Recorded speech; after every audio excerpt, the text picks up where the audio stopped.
فيقول رب لولا أخرتني. Bismillah. Assalamualaikum warahmatullahi wabarakatuh.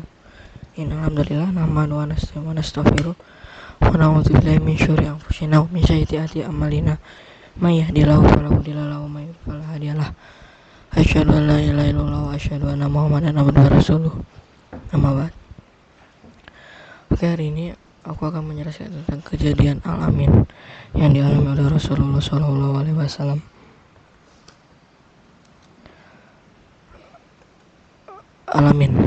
Al-Amin adalah yang dapat diandalkan atau jujur. Al-Amin adalah panggilan ke Nabi Muhammad SAW. Adalah panggilan orang Mekah dan Madinah ke Nabi Muhammad SAW. Aku mempunyai sebuah cerita tentang bagaimana Rasulullah SAW mendapatkan gelar Amin. Pada suatu hari ada seseorang pemuda yang ingin membeli dombanya Rasulullah, tapi dia ingin membayarnya setelah 3 hari.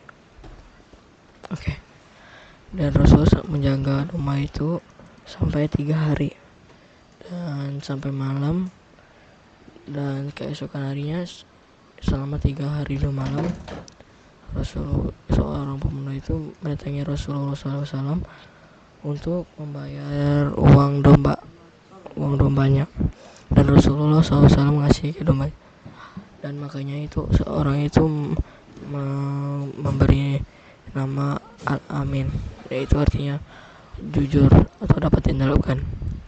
Dan aku punya cerita tentang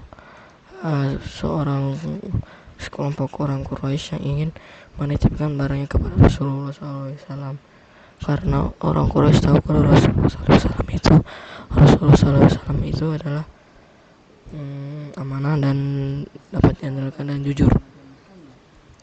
Dan ini adalah sikap Rasulullah SAW yang patut kita tiru. Pertama, jujur. Kedua, jangan sombong. Ketiga, amanah. Kenapa kita harus jujur? Karena Allah menyukai sikap orang yang jujur, dan jujur itu mendapatkan banyak sekali pahala. Jangan sombong. Kita perlu menjauhi sikap sombong, karena kalau kita sombong,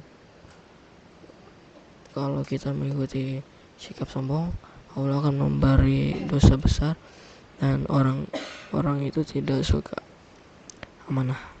Kenapa kita harus mempunyai sikap amanah? Karena amanah itu sangat penting.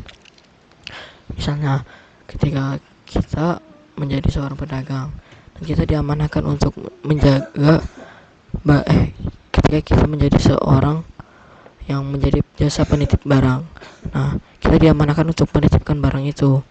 Nah, ketika kita tidak mengamanahkan, nah orang itu tidak akan mempercayai kita lagi. Mungkin sekian itu dari saya, dan maaf kalau ada salah kata atau informasi, dan wassalamualaikum warahmatullahi wabarakatuh.